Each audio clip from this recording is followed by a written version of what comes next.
Click the link in the description to sign up for a free 30-day trial from audiobooks.com.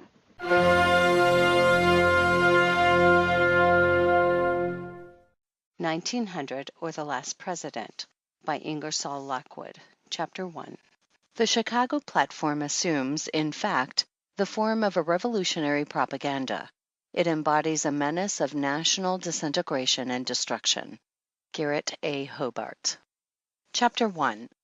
That was a terrible night for the great city of New York, the night of Tuesday, November 3rd, 1896.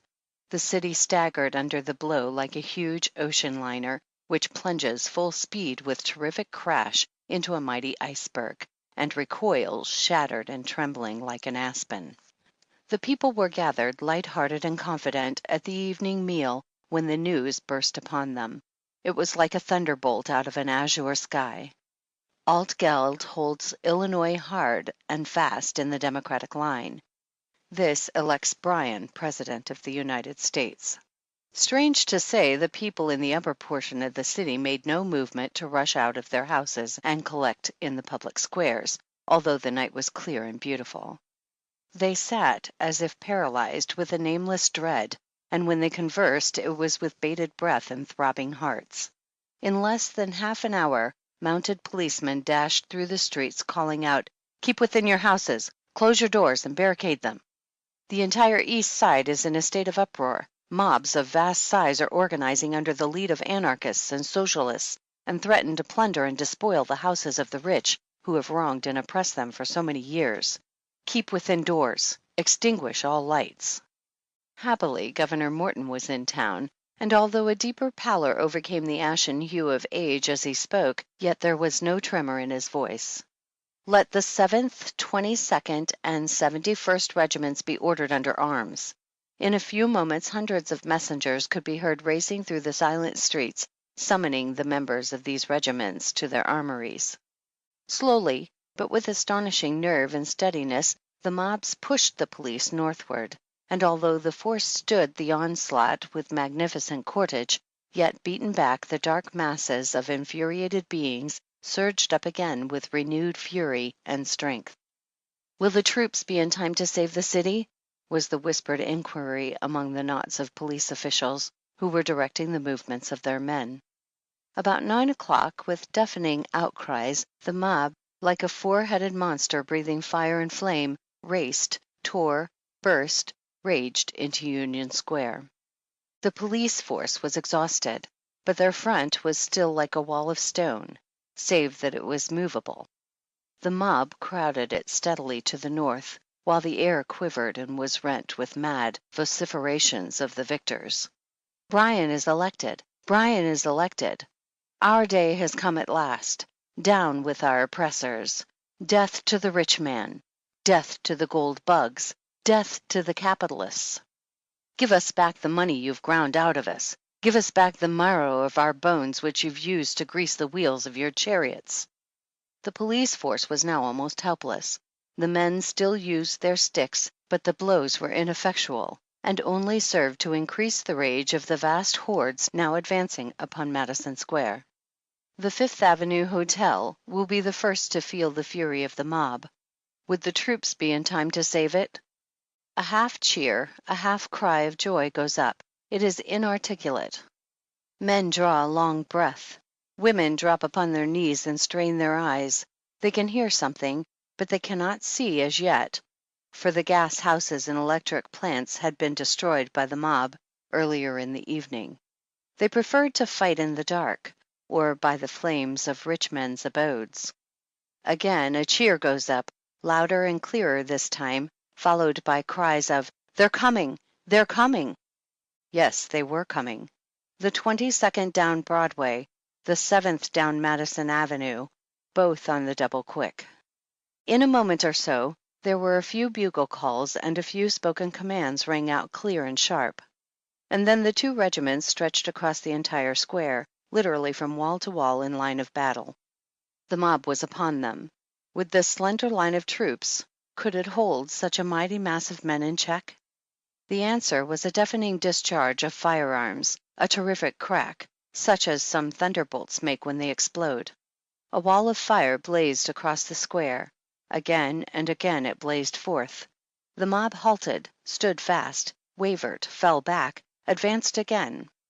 At that moment there came a rattle as of huge knives in the distance. It was the gallant 71st charging up 23rd Street and taking the mob on the flank. They came on like a wall of iron, bristling with blades of steel. There were no outcries, no cheers from the regiment. It dealt out death in silence, save when two bayonets crossed and clashed in bearing down some doubly vigorous foe. As the bells rang out midnight, the last remnants of the mob were driven to cover, but the wheels of the dead wagons rattled till daybreak, and then the aged governor, in response to the mayor's "Thank God we've saved the city," made an answer, "Aye, but the Republic." Chapter 2. Great as has been the world's wonder at the uprising of Mr. Bryan's struggling masses in the city by the sea, and the narrow escape of its magnificent homes from fire and brand, yet greater still was the wonderment when the news was flashed across the land that Chicago did not stand in need of a single federal soldier. Chicago is mad, but it is the madness of joy. Chicago is in the hands of a mob, but it is a mob made up of their own people, noisy, rude, and boisterous, the natural exultation of a suddenly enfranchised class, but bent on no other mischief than glorying over the villainous and self-seeking souls who have ground the faces of the poor and turned the pitiless screw of social and political power into the hearts of the common people, until its last thread had been reached, and despair pressed its lupine visage hard against the door of the laboring man. And yet, at this moment when the night air quivered with the mad vociferations of the common people, that the Lord had been good to them, that the wicked money changers had been driven from the temple, that the stony-hearted usurers were beaten at last, that the Pope William was at the helm now, that peace and plenty would in a few moons come back to the poor man's cottage, that silver was king, aye, king at last. The world still went wondering why red-eyed anarchy, as she stood in Haymarket Square with thin arms aloft, with wild men and wilder gesticulation, drew no bomb of dynamite from her bosom to hurl at the hated minions of the law who were silent spectators of this delirium of popular joy. Why was it thus? Look, and you shall know why white-robed peace kept step with this turbulent band, and turned its thoughts from red-handed pillage. He was there, the master spirit to hold them in leash. He, and he alone, had lifted Bryan to his great eminence. Without these 24 electoral votes, Bryan had been doomed, hopelessly doomed. He and he alone held the great commonwealth of the West hard and fast in the Democratic line. Hence he came as conqueror, as kingmaker, and the very walls of the sky-touching edifices trembled as he was dragged through the crowded streets by this orderly mob. And 10 times 10,000 of his creatures bellowed his name and shook their hats aloft in mad exultation. You're our savior. You've cleaned the temple of liberty of its foul horde of usurers. We salute you.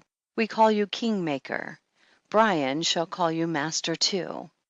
You shall have your reward. You shall stand behind the throne. Your wisdom shall make us whole. You shall purge the land of this unlawful crowd of money-lenderers. You shall save the Republic. You are greater than Washington. You are a better friend of ours than Lincoln. You'll do more for us than Grant. We are your slaves. We salute you. We thank you. We bless you. Hurrah! Hurrah! Hurrah! But yet this vast throng of tamed monsters, this mighty mob of momentarily good-natured haters of established order, broke away from the master's control for a few brief moments and dipped their hands in the enemy's blood. The deed was swift as it was terrible. There were but 4 of them, unarmed, on pleasure bent. At sight of these men 1,000 throats belched out a deep and awful growl of hatred. They were brave men and backed against the wall to die like brave men, stricken down, beaten, torn, trampled, dragged. It was quick work. They had faced howling savages in the far west, painted monsters in human form, but never had they heard such yells leave the throats of men. And so they died, 4 brave men, clad in blue livery of the Republic, whose only crime was that some months back, against the solemn protest of the master, their comrades had set foot on the soil of the Commonwealth, and had saved the metropolis of the West from the hands of this same mob. And so Chicago celebrated the election of the new president, who was to free the land from the grasp of the moneylenders and undo the bad business of years of unholy union between barterers and sellers of human toil and the lawmakers of the land. Throughout the length and breadth of the South and beyond the Great Divide, the news struck hamlet and village like the glad tidings of a new evangel, almost as potent for human happiness as the heavenly message of 2,000 years ago. Bells rang out in joyful acclaim, and the very stars trembled at the telling, and the telling over and over of what had been done for the poor man by his brethren of the North. And around the blazing pine knots of the Southern cabin, and in front of the mining campfires of the far West, the cry went up, "Silver is king! Silver is king!" Black palms and white were clasped in this strange love feast, and the dark-skinned grandchild no longer felt the sting of the lash on his sire's shoulder. All was peace and goodwill, for the people were at last victorious over their enemy who had taxed and tithed them into a very living death. Now the laborer would not only be worthy of his hire, but it would be paid to him in a people's dollar, for the people's good, and now the rich man's coffers would be made to yield up their ill-gotten gain, and the sun would look upon this broad and fair land, and find no man without a market for the product of his labors. Henceforth, the rich man should, as was right and proper, pay a royal sum for the privilege of his happiness, and take the nation's taxes on his broad shoulders where they belong. Chapter 3. The pens of many writers would not suffice to describe with anything like historical fullness and precision the wild scenes of excitement which, on the morning after Election Day, burst forth on the floors of the various exchanges throughout the Union. The larger and more important the money center, the deeper, blacker, and heavier despair which sank upon them after the violent ebullitions of protest, defiance, and execration had subsided. With some it seemed that visions of their swift but sure impoverishment only served to transform the dark and dismal drama of revolution and disintegration into a side-splitting farce, and they greeted the prospective loss of their millions with loud guffaws and indescribable antics of horseplay and unseemly mirth. As the day wore on, the news became worse and worse. It was only too apparent that the House of Representatives of the 55th Congress would be controlled by the combined vote of the Populist and Free Silver men, while the wild joy with which the entire South welcomed the election of Bryan and Sewell left little doubt in the minds of the Northern people that the Southern senators would, to a man, range themselves on the administration side of the great conflict into which the Republic was soon to be precipitated. Add to these the 20 senators of the Free Silver States of the North, and the new president would have the Congress of the Republic at his back. There would be nothing to stand between him and the realization of those schemes which an exuberant fancy, untamed by the hand of experience and scornful of the leading strings of wisdom, can conjure up. Did we say nothing? Nay, not so, for the Supreme Court was still there, and yet Justice Field had come fully up to the 80th milestone in the journey of life, and Justice Gray was nearly 70, while 1 or 2 other members of this high court of judicature held to their lives with feeble grasp. Even in due and orderly course of events, why might there come vacancies, and then? In spite of the nameless dread that rested upon so many of our people and chilled the very blood of the country's industries, the new year, '97, came hopefully, serenely, almost defiantly in. There was an indescribable something in the air, a spirit of political devil-me-care, a feeling that the old order had passed away and that the Republic had entered into the womb of time and been born again. This sentiment began to give outward and visible signs of its existence and growth in the remote agricultural districts of the South and far West. They threw aside their working implements, loitered about, gathered in groups, and the words of Washington, the White House silver, Bryan, offices, 2-for-1, the South's day, reign of the common people, taxes, incomes, year of jubilee, free coinage, Wall Street, Altegeld, Tillman, Peffer, Coxey, were whispered in a mysterious way, with head noddings and pursing up of mouths.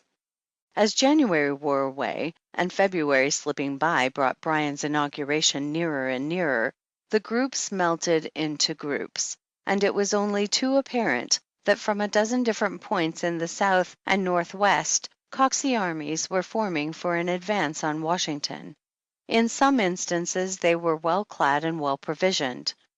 In others they were little better than great bands of hungry and restless men, demoralized by idleness, and wrought up to a strange degree of mental excitement by the extravagant harangues of their leaders, who were animated with but one thought, namely, to make use of these vast crowds of silver pilgrims, as they called themselves, to back up their claims for public office.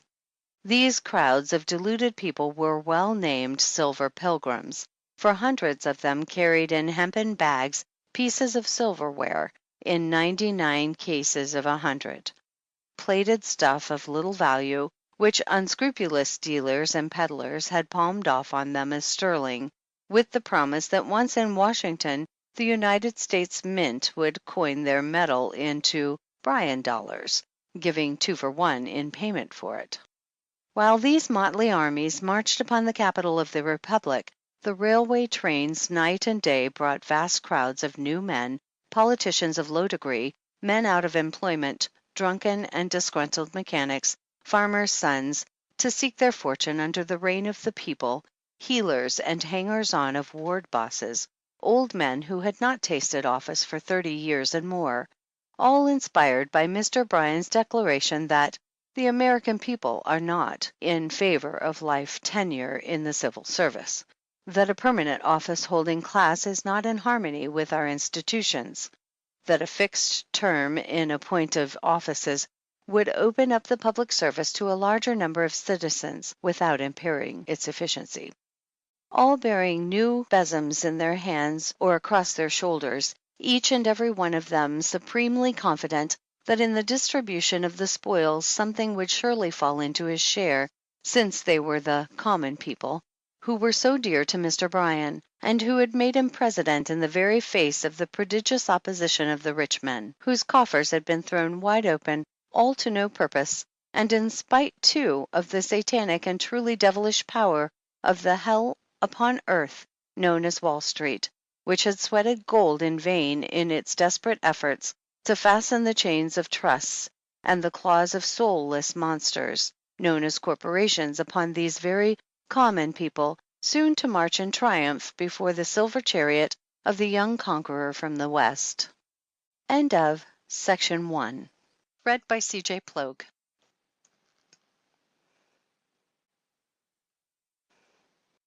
Section 2.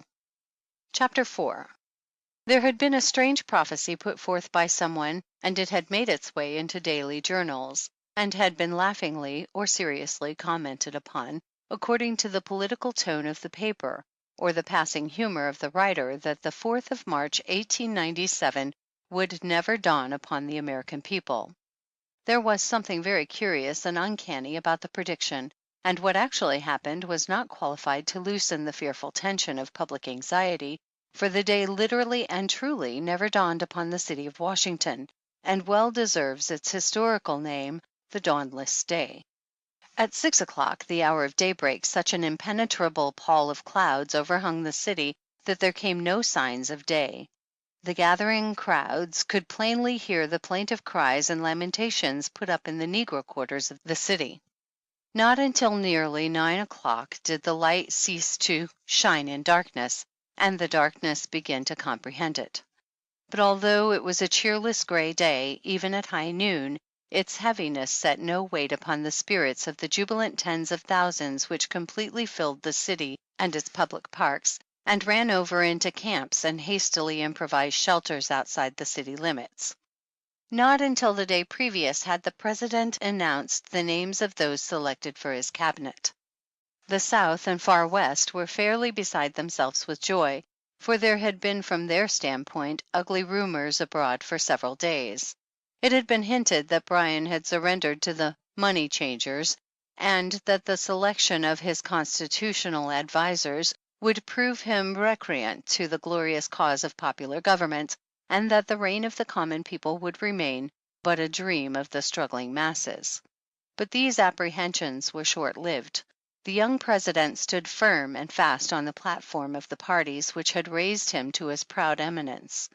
And what better proof of this thorough belief in himself and in his mission could he have given than the following: Secretary of State William M. Stewart of Nevada, Secretary of Treasury Richard P. Bland of Missouri, Secretary of War John P. Altgeld of Illinois, Attorney General Roger Q. Mills of Texas, Postmaster General Henry George of New York, Secretary Navy John Gary Evans of South Carolina, Secretary Interior William A. Peffer of Kansas, Secretary Agriculture Leif Pence of Colorado. The first thing that flashed across the minds of many upon glancing over this list of names was the omission therefrom of Tillman's. What did it mean? Could the young President have quarreled with his best friend and most powerful coadjutor? But the wiser ones only shook their heads and made answer that it was Tillman's hand that filled the blank for Secretary of the Navy, left there by the new ruler after the people's own heart. Evans was but a creation of this great commander of the South, an image graven with his hands. The inaugural address was not a disappointment to those who had come to hear it. It was like the man who delivered it, bold, outspoken, unmistakable in its terms, promising much, impatient of precedent, reckless of result. A double confirmation that this was to be the reign of the common people, that much should be unmade and much made over, and no matter how the rich man might cry out in anger or amazement, the nation must march on to the fulfillment of a higher and nobler mission than the impoverishment and degradation of the millions for the enrichment and elevation of the few. Scarcely had the young President, his large eyes filled with a strange light and his smooth hairless visage radiant as a cloudless sky, his wife's arm twined around his and their hands linked in those of their children, passed within the lofty portal of the White House, then he threw himself into a chair and, seizing a sheet of official paper, penned the following order and directed its immediate promulgation. Executive Mansion, Washington, D.C., March 4th, 1897. Executive Order No. 1. In order that there may be immediate relief in the terrible financial depression now weighing upon our beloved country, consequent upon and resulting from the unlawful combination of capitalists and moneylenders both in this Republic and in England, and that the ruinous and inevitable progress toward a universal gold standard may be stayed, the President orders and directs the immediate abandonment of the so-called gold reserve, and that on and after the promulgation of this order, the gold and silver standard of the Constitution be resumed and strictly maintained in all the business transactions of the government. It was 2:00 in the afternoon when news of this now world-famous executive order was flashed into the great banking centers of the country. Its effects in Wall Street beggars description. On the floor of the stock exchange men yelled and shrieked like painted savages, and in their mad struggles tore and trampled each other. Many dropped in fainting fits or fell exhausted from their wild and senseless efforts to say what none would listen to. Ashen pallor crept over the faces of some, while the blood threatened to burst the swollen arteries that spread in purple network over the brows of others. When silence came at last, it was a silence broken by sobs and groans. Some wept, while others stood dumb-stricken as if it was all a bad dream, and they were awaiting the return of their poor distraught senses to set them right again. Ambulances were hastily summoned, and fainting and exhausted forms were borne through hushed and whispering masses wedged into Wall Street, to be whirled away uptown to their residences, there to come into full possession of their senses only to cry out in their anguish that ruin, black ruin, stared them in the face if this news from Washington should prove true. Chapter 5. By proclamation bearing date the 5th day of March, 1897, the President summoned both houses of Congress to convene in an extraordinary session for the consideration of the general welfare of the United States, and to take such action as might seem necessary and expedient to them on certain measures which he should recommend to their consideration, measures of vital importance to the welfare and happiness of the people, if not to the very existence of the Union, and the continuance of their enjoyment of the liberties achieved by the fathers of the Republic. While awaiting the day set for the coming together of the Congress, the great friend of the common people came suddenly face to face with the first serious business of his administration. 50,000 people tramped the streets of Washington without bread or shelter. Many had come in quest of office, lured on by the solemn pronouncement of their candidate that there should be at once a clean sweep of these barnacles of the ship of state, and so complete had been their confidence in their glorious young captain that they had literally failed to provide themselves with either purse or scrip or shoes, and now stood hungry and footsore at his gate, begging for a crust of bread. But most of those making up this vast multitude were the unarmed warriors of peaceful armies, like the one once led by the redoubtable Coxey, decoyed from farm and hamlet and plantation by some nameless longing to go forth to stand in the presence of this new savior of society, whose advent to power was to bring them double pay for all their toil. While on the march all had gone well, for their brethren had opened their hearts and their houses as these unarmed warriors had marched with flying banners and loud huzzas through the various towns on the route. But now the holiday was over. They were far from their homes. They were in danger of perishing from hunger. What was to be done? "They are our people," said the President. "Their love of country has undone them.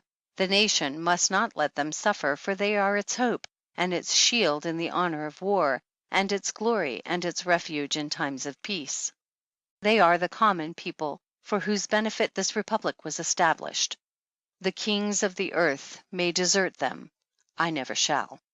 The Secretary of War was directed to establish camps in the parks and suburbs of the city, and to issue rations and blankets to these luckless wanderers until the government could provide for their transportation back to their homes. On Monday, March 15th, the President received the usual notification from both houses of Congress that they had organized and were ready for the consideration of such measures as he might choose to recommend for their action. The first act to pass both houses and receive the signature of the President was an act repealing the Act of 1873 and opening the mints of the United States to the free coinage of silver at the ratio of 16:1 with gold, and establishing branch mints in the cities of Denver, Omaha, Chicago, Kansas City, Spokane, Los Angeles, Charleston, and Mobile. The announcement that reparation had thus been made to the people for the crime of 1873 was received with loud cheering on the floors and in the galleries of both houses. And the great North heard these cheers and trembled. The next measure of great public import brought before the House was an act to provide additional revenue by levying a tax upon the incomes, substantially on the lines laid down by the legislation of 1894. The Republican senators strove to make some show of resistance to this measure, but so solid were the administration ranks that they only succeeded in delaying it for a few weeks. This first skirmish with the enemy, however, brought the President and his followers to a realizing sense that not only must the Senate be shorn of its power to block the new movement of regeneration and reform by the adoption of rules cutting off prolonged debate, but that the new dispensation must at once proceed to increase its senatorial representation, for who could tell what moment some one of the northern silver states might not slip away from its allegiance to the friend of the common people. The introduction of a bill repealing the various civil service acts passed for the alleged purpose of regulating and improving the civil service of the United States and of another repealing the various acts establishing national banks and substituting United States notes for all national bank notes based upon interest-bearing bonds, opened the eyes of the Republican opposition to the fact that the President and his party were possessed of the courage of their convictions, and were determined, come good report or evil report, to wipe all conflicting legislation from the statute books. The battle in the Senate now took on a spirit of extreme acrimony.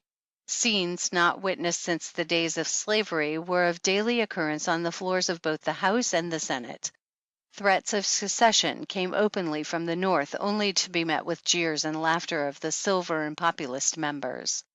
"We're in the saddle at last," exclaimed a Southern member, "and we intend to ride on to victory."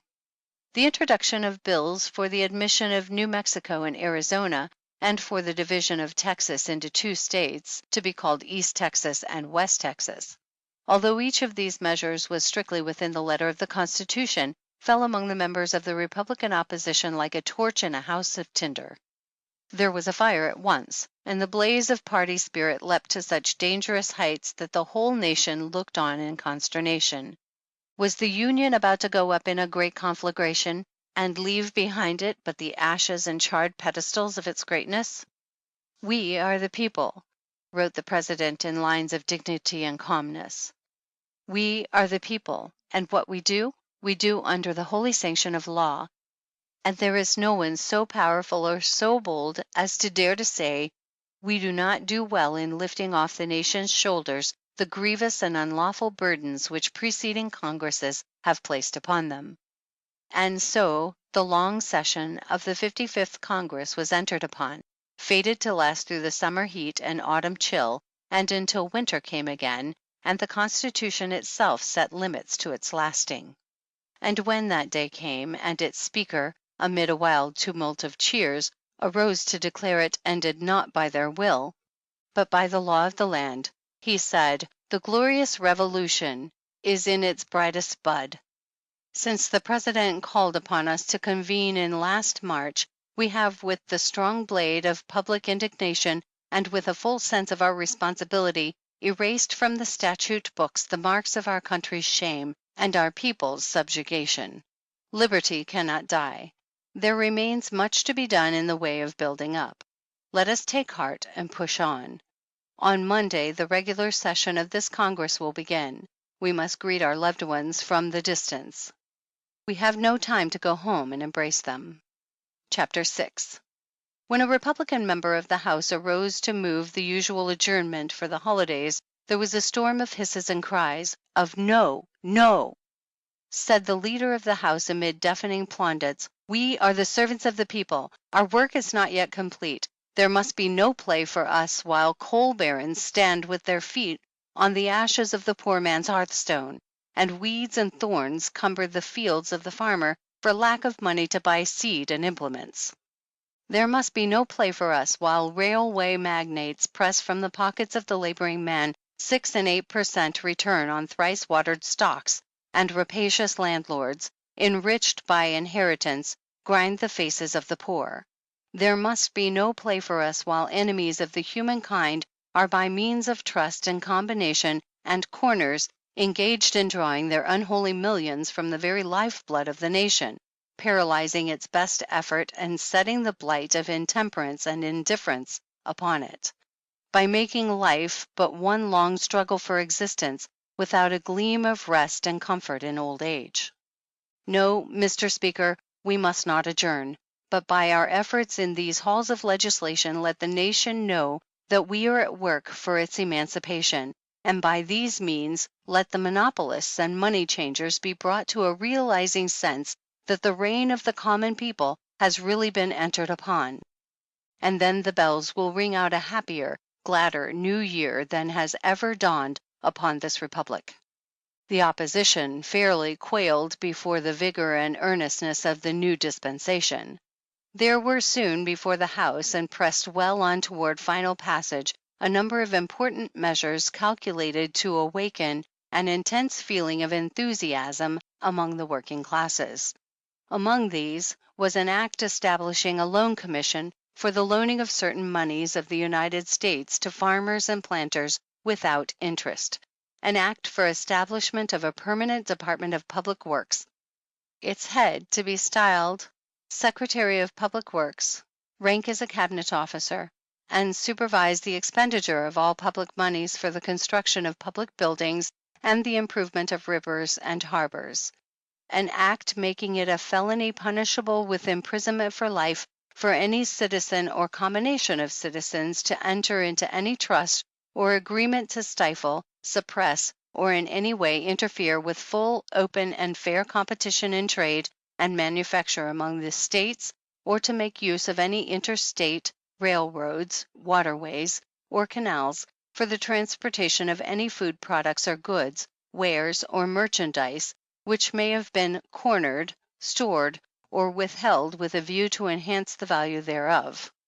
And most important of all, a preliminary act having for its object the appointment of commissioners for the purchase by the federal government of all interstate railway and telegraph lines, and in the meantime the strict regulation of all fares and charges by a government commission from whose established schedules there shall be no appeal.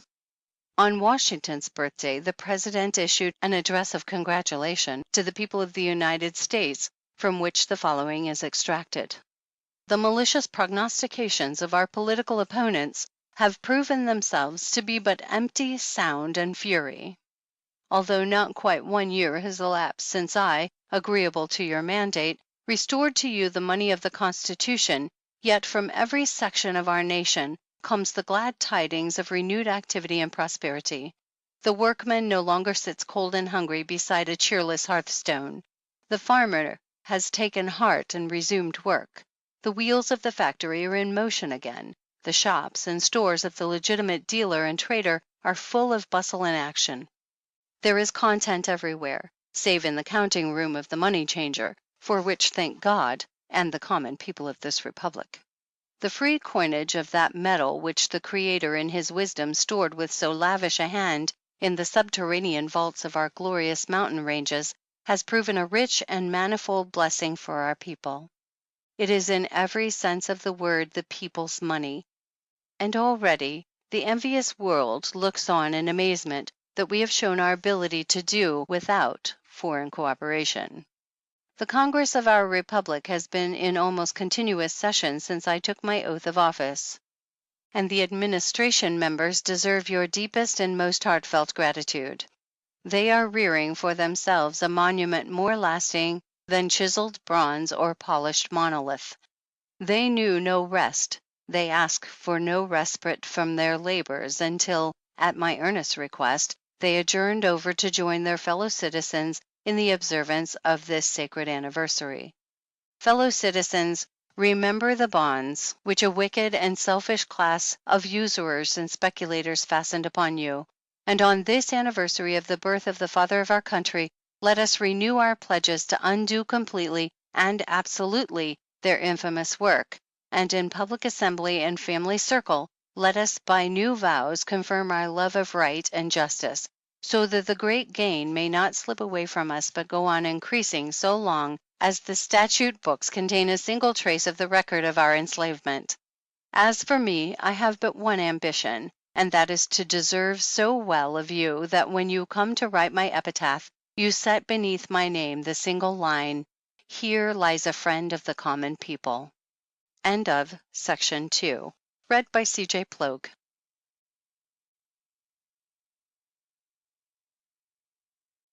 Section 3, Chapter 7.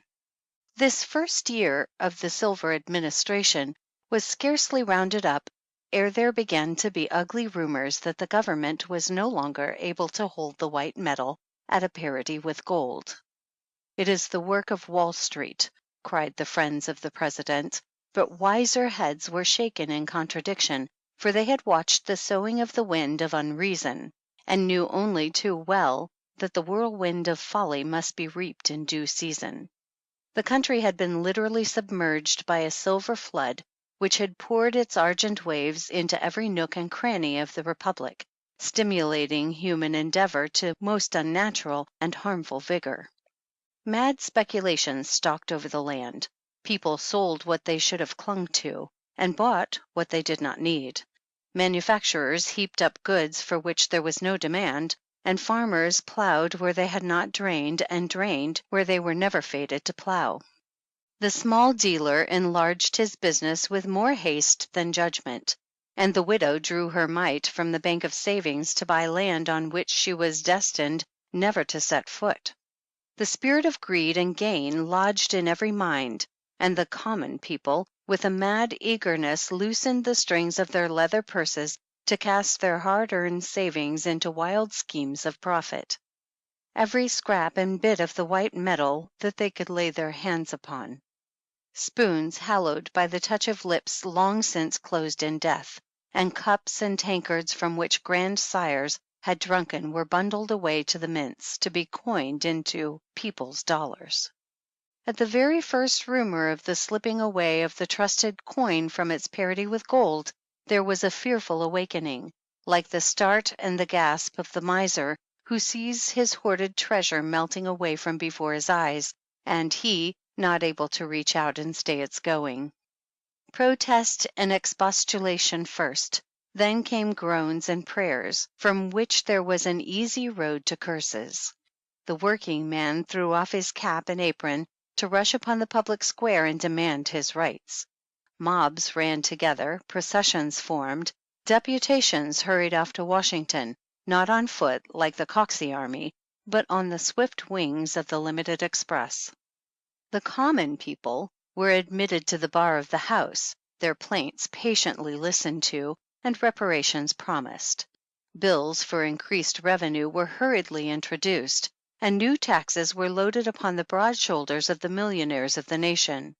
Taxes on checks, taxes on certificates of incorporation, taxes on deeds and mortgages, taxes on pleasure yachts, taxes on private parks and plaisance, taxes on wills of all property above $5,000 in value, taxes on all gifts of realty for and in consideration of natural love and affection, taxes on all passage tickets to foreign lands, and double taxes on the estates of all absentees on and after the lapse of 6 months.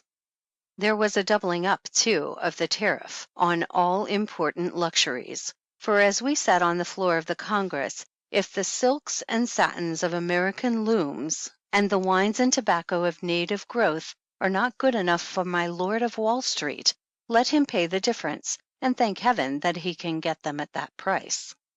To quiet murmurs of the good people of the land, additional millions were placed to the credit of the Department of Public Works, and harbors were dredged out in 1 month only to fill up in the next.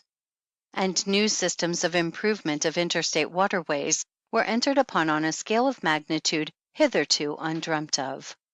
The commissioners for the distribution of public moneys to farmers so impoverished as to be unable to work their lands were kept busy in placing peffer loans where the need of them seemed to be the greatest, and to put a stop to the nefarious doings of the money changers and traders in the misfortunes of the people, a statute was enacted making it a felony punishable with imprisonment for life for any person or corporate body to buy and sell government bonds or public funds, or deal in them with a view to draw gain or profit from their rise and fall in value. But try never so hard, the government found itself powerless to check the slow but steady decline in the value of the people's dollar. By midsummer it had fallen to 43 cents, and ere the fair Northland had wrapped itself, like a scornful beauty, in its autumn mantle of gold, the fondly trusted coin had sunk to exactly 1/3 of the value of a standard gold dollar. People carried baskets in their arms filled with the now discredited coin when they went abroad to pay a debt or make purchase of the necessaries of life. Huge sacks of the white metal were flung at the door of the mortgage when discharge was sought for a few $1,000s. Men servants accompanied their mistresses upon shopping tours to carry the necessary funds, and leather pockets took the place of the old-time muslin ones in male habiliments, lest the weight of the 15 coins required to make up a $5 gold piece should tear the thin stuff and spill $1 at every step. All day long in the large cities, huge trucks loaded with sacks of the coin rolled and rumbled over the pavement in the adjustment of the business balances of the day. The tradesman who called for his bill was met at the door with a coal scuttle or a nail keg filled with the needful amount, and on payday the working man took his eldest boy with him to "tote the stuff home," while he carried the usual bundle of firewood. And strange to say, this dollar, once so beloved by the common people, parted with its very nature of riches and lay in heaps, unnoticed and unheeded on shelf or table, until occasion arose to pay it out, which was done with a careless and contemptuous toss, as if it were the iron money of the ancient Spartans, and Holy Writ, for once at least, was disproven and discredited, for the thief showed not the slightest inclination to break in and steal where these treasures had been laid up on earth, although the discs of white metal might lie in full view on the table, like so many pewter platters or pieces of tinware. Men let debts run rather than call for them, and barter and exchange came into vogue again, the good housewife calling on her neighbor for a loan of flour or meal, promising to return the same in sugar or dried fruit whenever the need might arise. And still the once magic discs of silver slipped slowly and silently downward, and ever downward in value and good name, until it almost seemed as if the people hated the very name of silver. Chapter 8. The fateful year of '99, upon its coming in, found the Republic of Washington in dire and dangerous straits. The commercial and industrial boom had spent its force, and now the frightful evils of a debased currency, coupled with demoralizing effects of rampant paternalism, were gradually strangling the land to death. Capital, ever timid and distrustful in such times, hid itself in safe deposit vaults or fled to Europe. Labor, although really hard pressed and lacking the very necessities of life, was loud-mouthed and defiant. Socialism and anarchism found willing ears into which to pour their burning words of hatred and malevolence. And the consequence was that serious rioting broke out in the larger cities of the North, often taxing the capacities of the local authorities to the utmost. It was bruited abroad that violent dissensions had arisen in the cabinet, the young president giving signs of a marked change of mind, and like many a man who has appealed to the darker passions of the human heart, he seemed almost ready to exclaim, "I stand alone. The spirits I have called up are no longer obedient to me. My country, oh my country, how willingly would I give my life for thee, if by such a sacrifice I could restore thee to thy old-time prosperity." For the first, he began to realize what an intense spirit of sectionalism had entered into this revolutionary propaganda. He spoke of his fears to none save to his wise and prudent helpmate. "I trust you, beloved," she whispered, as she pressed the broad, strong hands that held her enclasped. "Eh, dear one, but does my country?"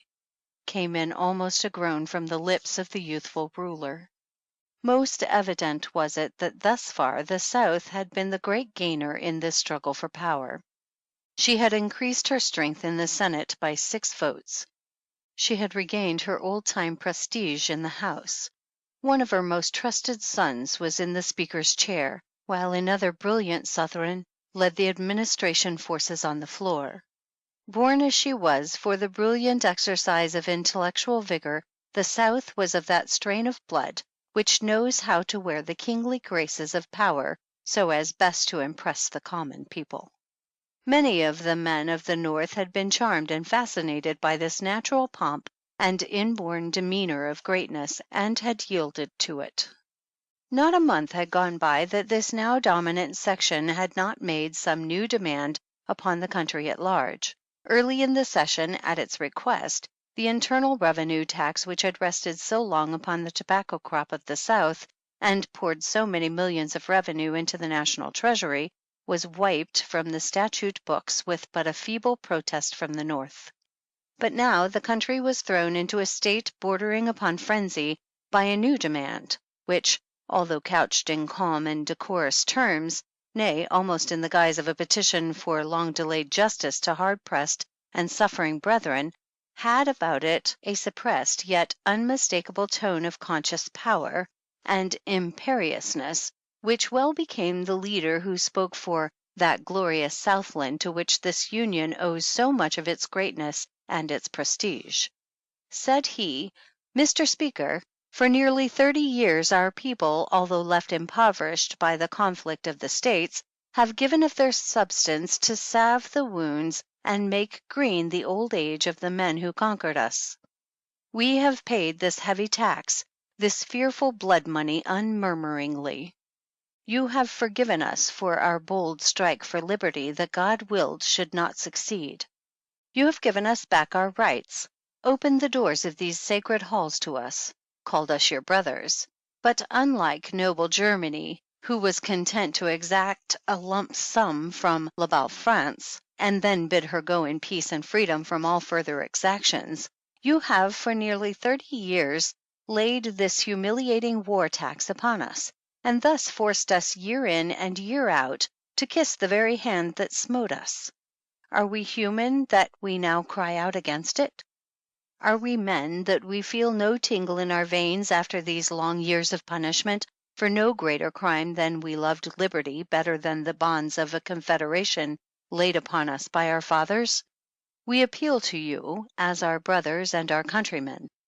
Lift this infamous tax from our land, than which your great North is 10,000 times richer. Do one of two things. Either take our aged and decrepit soldiers by the hand and bless their last days with pensions from the treasury of our common country, for they were only wrong in that their cause failed, or remove this hated tax and make such restitution of this blood money as shall seem just and equitable to your soberer and better judgment. To say that this speech, of which the foregoing is but a brief extract, threw both houses of Congress into most violent disorder, but faintly describes its effect. Cries of treason, treason, went up. Blows were exchanged, and hand-to-hand struggles took place in the galleries, followed by the flash of the dread bowie and the crack of the ready pistol. The Republic was shaken to its very foundations. Throughout the North there was but a repetition of the scenes that followed the firing upon Sumter. Public meetings were held, and resolutions passed calling upon the government to concentrate troops in and about Washington and prepare for the suppression of a second rebellion. But gradually this outbreak of popular indignation lost some of its strength and virulence, for it was easy to comprehend that nothing would be gained at this stage of the matter by meeting a violent and unlawful demand with violence and unwise counsels. Besides, what was it anyway but the idle threat of a certain clique of unscrupulous politicians? The Republic stood upon too firm a foundation to be shaken by mere appeals to the passions of the hour. To commit treason against our country called for an overt act. What had it to dread from the mere oratorical flash of a passing storm of feeling? It is hard to say what the young President thought of these scenes in Congress. So pale had he grown of late that a little more of pallor would pass unnoted, but those who were wont to look upon his face in these troublous times report that in the short space of a few days the lines in his countenance deepened perceptibly, and that a firmer and stronger expression of will power lurked in the corners of his wide mouth, overhung his square and massive chin, and accentuated the vibrations of his wide-opened nostrils. He was under a terrible strain. When he had caught up the scepter of power, it seemed a mere bauble in his strong grasp, but now it had grown strangely heavy, and there was a mysterious pricking at his brow, as if that crown of thorns which he had not willed should be set upon the heads of others were being pressed down with cruel hands upon his own. End of Section 3. Read by C.J. Plogue.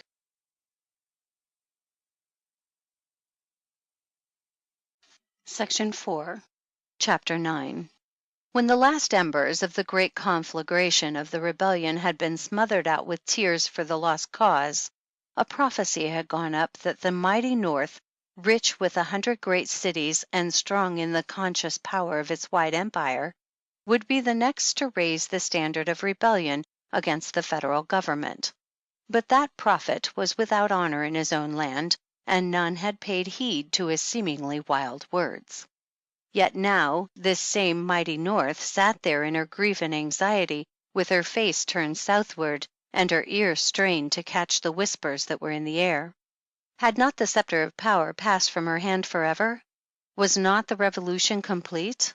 Were not the populists and their allies firmly seated in the halls of Congress? Had not the Supreme Court been rendered powerless for good by packing it with the most uncompromising adherents of the new political faith? Had not the very nature of the federal government undergone a change? Was not paternalism rampant? Was not socialism on the increase? Were there not everywhere evidences of an intense hatred of the North and a firm determination to throw the whole burden of taxation upon the shoulders of the rich man, in order that the surplus revenues of the government might be distributed among those who constitute the common people? How could this section of the Union ever hope to make head against the South, united as it now was with the rapidly growing states of the Northwest? How could the magnificent cities of the North content themselves to march at the tail of Tillman's and Peffer's chariots? Had not the South a firm hold of the Senate?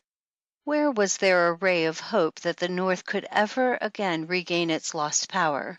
And could it for a single moment think of entrusting its vast interests to the hands of a people differing with them on every important question of statecraft, pledged to a policy that could not be otherwise than ruinous to the welfare of the grand commonwealths of the middle and eastern sections of the Union and their sister states this side of the Mississippi? It were madness to think of it.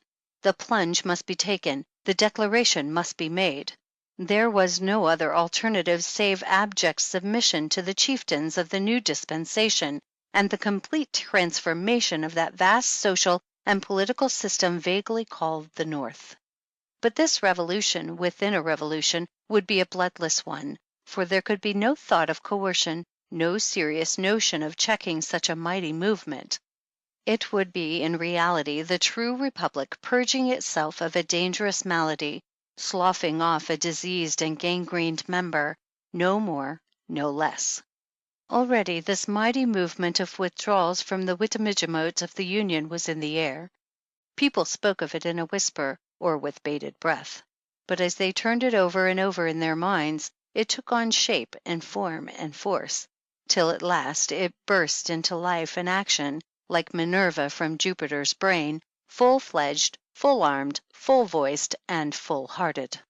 Really, why would it not be all for the best that this mighty empire, rapidly growing so vast and unwieldy as to be only with the greatest difficulty governable from a single center, should be split into 3 parts, eastern, southern, and western, now that it may be done without dangerous jar or friction?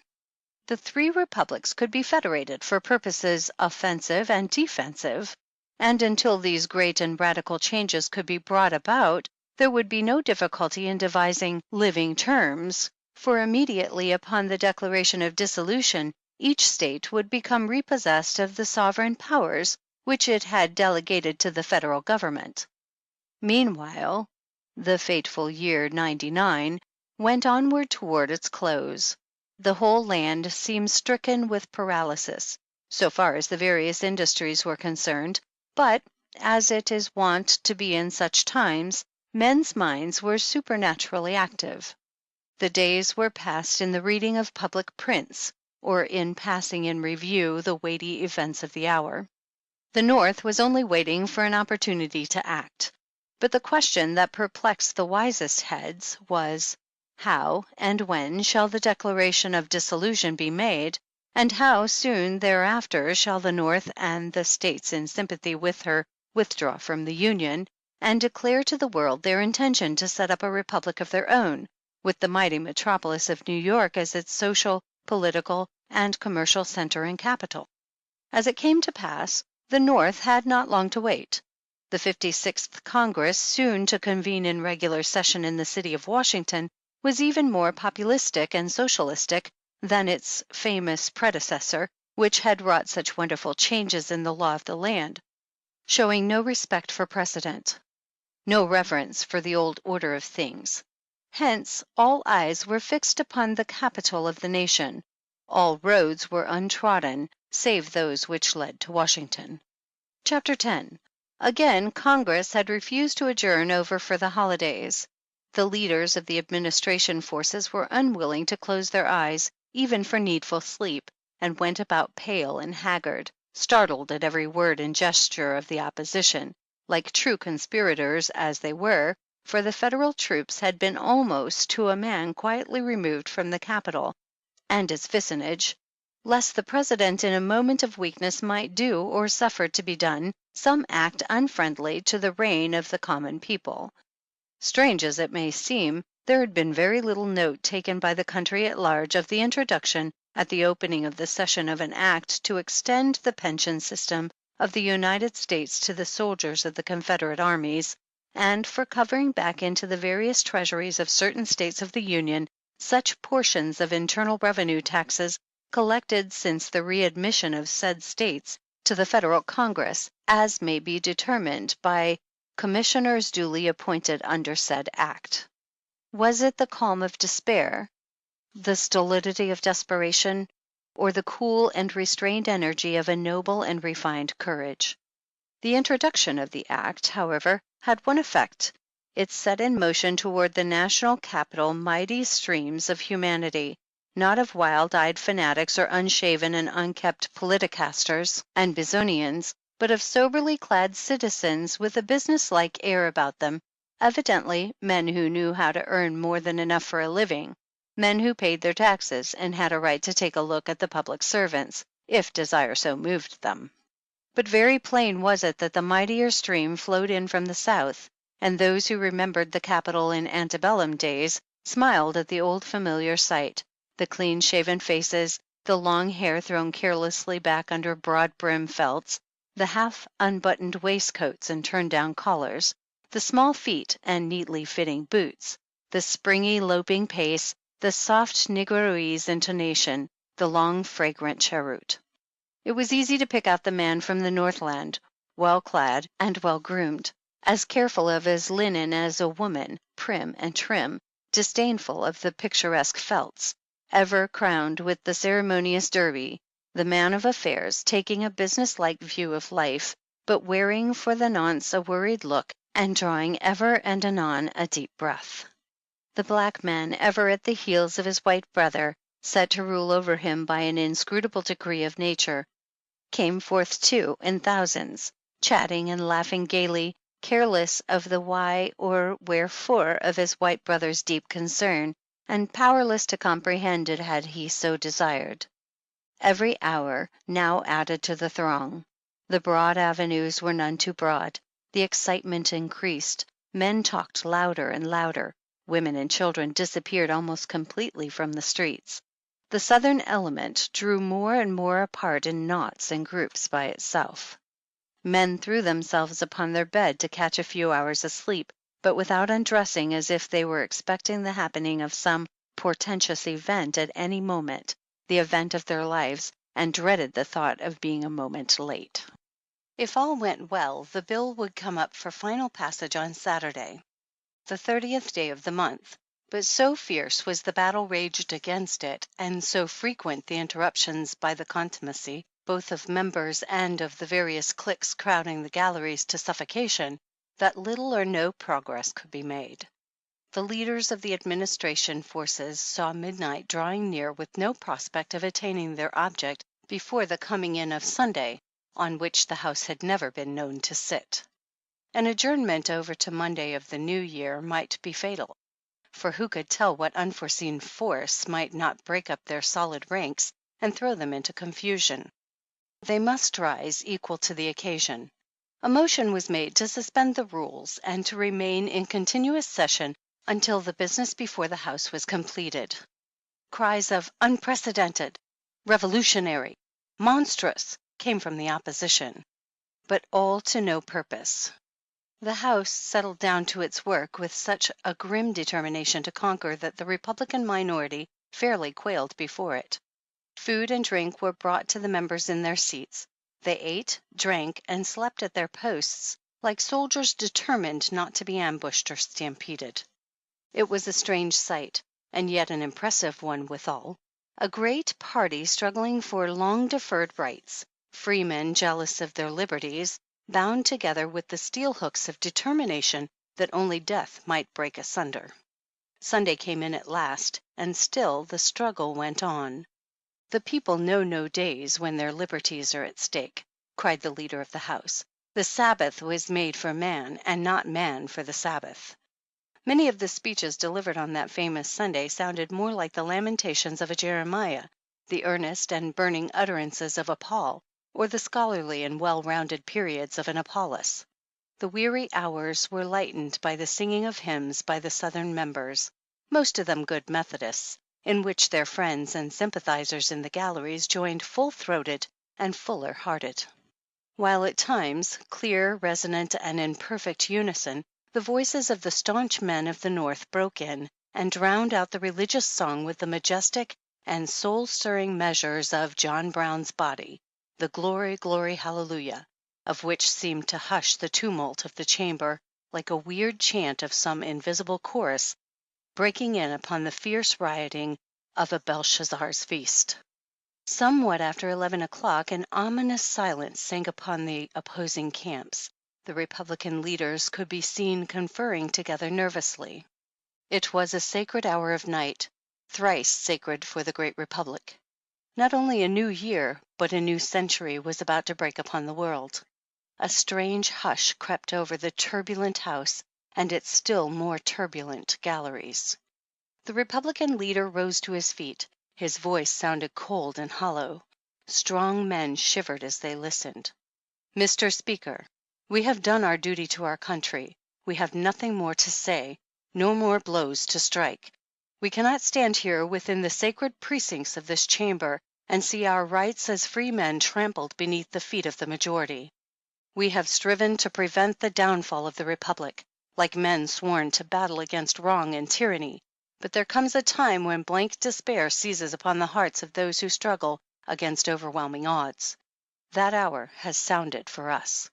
We believe our people, the great and generous people of the North, will cry unto us, 'Well done, good and faithful servants.' If we do wrong, let them condemn us. We, every man of us, Mr. Speaker, have but this moment sworn not to stand within this chamber and witness the passage of this act. Therefore we go." "Not so, my countrymen," cried a clear, metallic, far-reaching voice that sounded through the chamber with an almost supernatural ring in it. In an instant every head was turned, and 1,000 voices burst out with suppressed force. "The President! The President!" In truth, it was he, standing at the bar of the House, wearing the visage of death rather than of life. The next instant the House and galleries burst into a deafening clamor which rolled up and back in mighty waves that shook the very walls. There was no stilling it. Again and again it burst forth, the mingling of 10,000 words, howling, rumbling, and groaning like the warring elements of nature. Several times the President stretched forth his great white hands, appealing for silence, while the dew of mingled dread and anguish beaded on his brow and trickled down his cheeks in liquid supplication that his people might either slay him or listen to him. The tumult stilled its fury for a moment, and he could be heard saying brokenly, "My countrymen, oh my countrymen." But the quick, sharp sound of the gavel cut him short. "The President must withdraw," said the Speaker calmly and coldly. "His presence here is a menace to our free deliberation." Again the tumult set up its deafening roar, while a look of almost horror overspread the countenance of the Chief Magistrate. Once more his great white hands went heavenward, pleading for silence with such a mute majesty of supplication that silence fell upon the immense assemblage, and his lips moved not in vain. "Gentlemen of the House of Representatives, I stand here upon my just and lawful right as President of the Republic to give you information of the state of the Union. I have summoned the Honorable, the Senate, to meet me in this chamber. I call upon you to calm your passions and give ear to me as your oath of office sets the sacred obligation upon you." There was a tone of godlike authority in these few words. almost divine enough to make the winds obey and still the tempestuous sea. In deepest silence, and with a certain show of rude and native grandeur of bearing, the senators made their entrance into the chamber, the members of the House rising, and the Speaker advancing to meet the Vice President. The spectacle was grand and moving. Tears gathered in eyes long unused to them, and at an almost imperceptible nod of the President's head, the chaplain raised his voice in prayer. He prayed in accents that were so gentle and so persuasive, they must have turned the hardest heart to blessed thoughts of peace and love and fraternity and union. And then again all eyes were fixed with the intensest strain upon the face of the President. Gentlemen of the House of Representatives, this, with a sudden blow that startled every living soul within its hearing, the Speaker's gavel fell. "The President," said he with a superb dignity that called down from the galleries a burst of deafening applause, "must not make reference to pending legislation. The Constitution guarantees him the right, from time to time, to give to the Congress information of the Union. He must keep himself strictly within the lines of this constitutional limit, or withdraw from the bar of the House." A deadly pallor overspread the face of the Chief Magistrate, till it seemed he must sink, then and there, into that sleep which knows no awakening. But he gasped, he leaned forward, he raised his hand again imploringly, and as he did so, the bells of the city began to toll the hour of midnight. The new year, the new century, was born, but with the last stroke a fearful and thunderous discharge as of 1,000 monster pieces of artillery shook the Capitol to its very foundations, making the stoutest hearts stand still, and blanching cheeks that had never known the coward color. The dome of the Capitol had been destroyed by dynamite. In a few moments, when it was seen that the chamber had suffered no harm, the leader of the House moved the final passage of the act.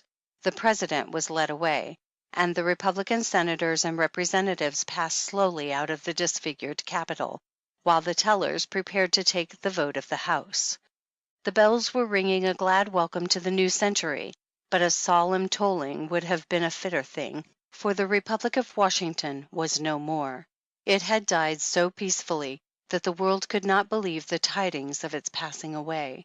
As the dawn broke cold and gray, and its first dim light fell upon that shattered dome, glorious even in its ruins, a single human eye, filled with a gleam of devilish joy, looked up at it long and steadily, and then its owner was caught up and lost in the surging mass of humanity that held the Capitol girt round and round. End of 1900, or The Last President. Read by C.J. Plogue. Greatest Audiobooks is excited to partner with Audiobooks.com. Sign up for a free 30-day trial and get your first audiobook free. Cancel anytime, no strings attached. Click below to get your free audiobook today.